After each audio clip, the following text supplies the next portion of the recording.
Piste 50, activité 5, page 131. J'ai donc pris l'avion début juillet, direction l'Afghanistan, ce pays qui ne connaît pas la paix. Je crois que, dès le premier coup d'œil, je me suis senti dans un autre monde, et en même temps chez moi. Après avoir survolé le plateau iranien au petit jour, j'ai découvert soudain les montagnes enneigées de Kaboul, un paysage grandiose et inconnu. Atterrissage, descente de l'avion, il fait beau, l'air est frais. Ce qui me surprend, c'est une sensation de calme, une atmosphère paisible, comme si Kaboul, après tant de combats et de violences, voulait retrouver une douceur de vivre.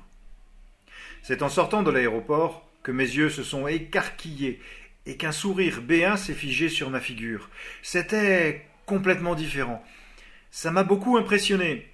Il est impossible de mesurer l'étendue de cette ville au milieu des collines, des ravages de la guerre, des vestiges dévastés par les bombardements, et avec comme seule vie les chevaux décorés pour le bozkashi, le sport national afghan. De l'aéroport au PC, c'est à ce moment-là que j'ai eu la première vision de Kaboul. Le chemin n'était pas long, mais j'en ai pris plein les yeux.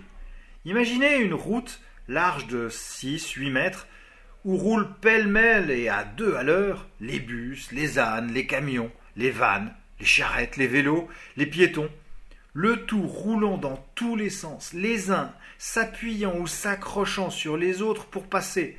Je crois que le sens de circulation n'a pas encore été fixé en Afghanistan. Aussi, c'est un joyeux fouillis, c'est un pays au contraste étonnant.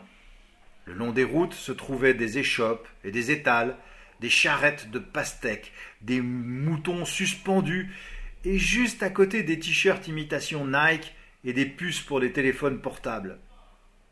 Sur les hauteurs entourant Kaboul, des milliers de maisons sont construites à l'affleurement du rocher. Peut-être en partie construites, en partie creusées, je ne sais pas. En tout cas, ces maisons forment une ville étagée impressionnante. On se demande comment font les habitants pour grimper là-haut. Il y a aussi des camps de réfugiés, là, en pleine ville. Les forteresses entourées de cimetières remplis de bannières vertes. Puis les rues où s'animent les commerces avec cinéma, polyclinique. Les jardins de Babour qui descendent doucement comme des enfants en train de courir jusqu'à la plaine. Le musée de Kaboul porte une inscription qui attire mon attention. Une nation est vivante quand sa culture reste vivante. Malgré tout, je rentre de mission avec une grande amertume, une grande colère et beaucoup de tristesse de voir autant de destruction et de souffrance qui se sont abattues sur un peuple authentique et plein de richesses.